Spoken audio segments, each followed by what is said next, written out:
وصفتنا النهاردة القراقيش بالعجوة اللذيذة،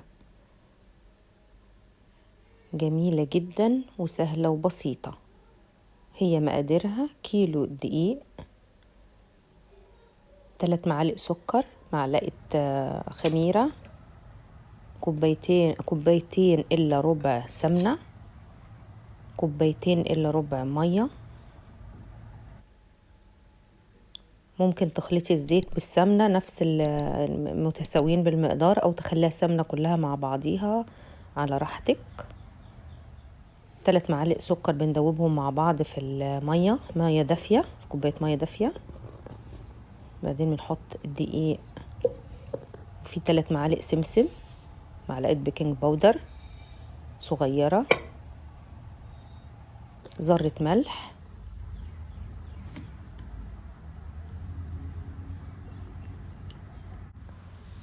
نقلب الدقيق مع السمسم والبيكنج باودر وكله. بعدين نحط عليه السمنة تكون سخنة. انا حطيت 3 معالق تقريبا زيت مع السمنة.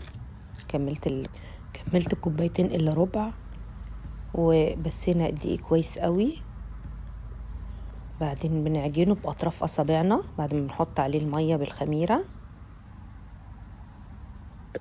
نبسه الاول بالسمنة كويس، وبعدين نعجنه بالمية بالخميرة اللي هي سيبناها شوية وخمرت. بعدين بنغطيه لمدة نص ساعة كده، ونبتدي نشتغل على العجينة. نفرد جزء منها، نحضر الصينية. شوف العجينة حلوة، ما بتشققش، طرية. نبتدي نفرد العجوة ديت حوالي نص كيلو. حطينا عليه معلقتين سمنة وفرمتهم او لينتهم جامد قوي، ما حطيتهمش على النار اصلا عشان بتمرر وبتبقى طعمها مش حلو وبتنشف. نفرد جزء من العجينة، نفرده كويس، بعدين نحطه في بداية الصينية.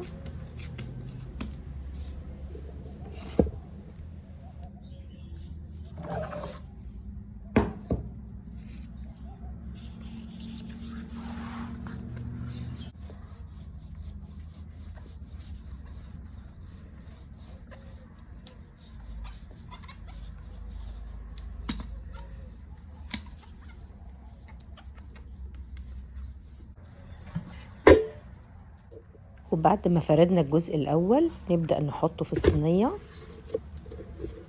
نفرده كويس بس ما يكونش سميك، أهم شيء عشان تبقى القرقوشة كده هشة ومش مش سميكة. نفرده كويس ونبدأ نحط عليه اللي احنا فردناه من العجوة، الجزء اللي احنا فردناه عليه، كأننا بنحشيها من النص. اي زيادات في الجنب بنشيلها ونظبطها يبقى شكلها متساوي.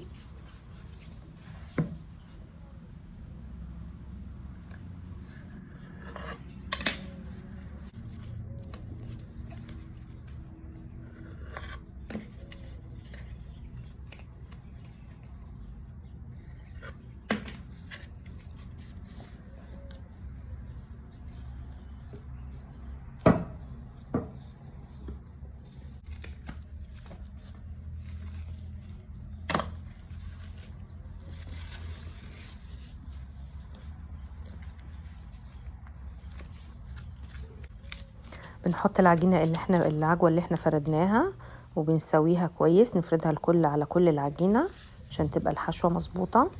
بنفرد بقية الجزء التاني من العجينة ونحطه على فوق العجوة. بقيت العجوة كده محشية من النص، نسويها ونظبطها. بعدين نبدأ بقى بعد ما نظبطها كويس نبدأ نقطعها تقطيعات متساوية، بحيث ان يبقى الصوابع كلها متساوية مع بعض.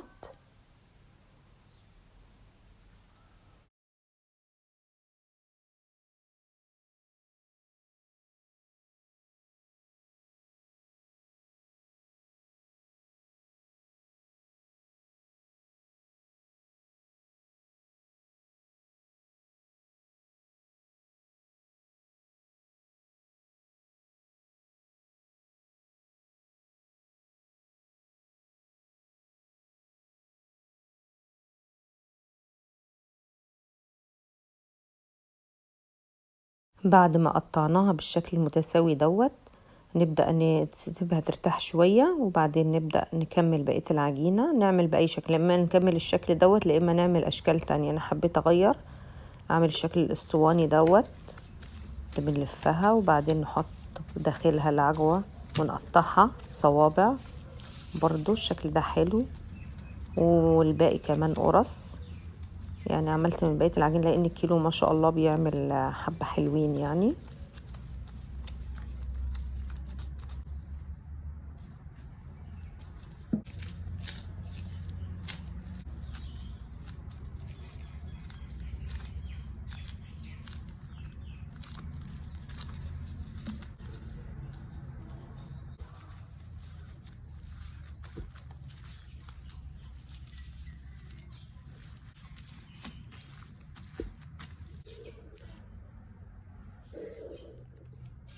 قطعناها ونرصها داخل الصينية، برضو نسيبها شوية نتركها ترتاح شوية، ونكون مشغلين الفرن. بعد كده بنعمل نشغل الفرن بس يسخن شوية قبل ما نعمل القرص. آخر حاجة بقية العجينة الفرن على 180 درجة. عايزة تشغليه من فوق وتحت. أنا بشغله الأول تحت شوية، لما أحس إن هي استوت أبتدي أشغل الشواية شوية. بتقعد لها حوالي 40 دقيقة، 35 و5 شواية. بس شوفوا قد ايه جميلة استوت.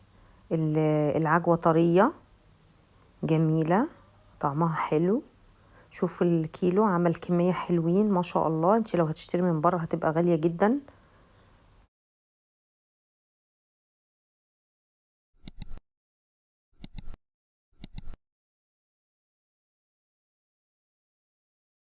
ودي كانت وصفتنا اليوم، بالهنا والشفا.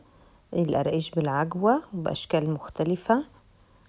حاولوا تجربوها هتعجبكم جدا، وأحسن من بره، ومعمولة بالسمن وجميلة.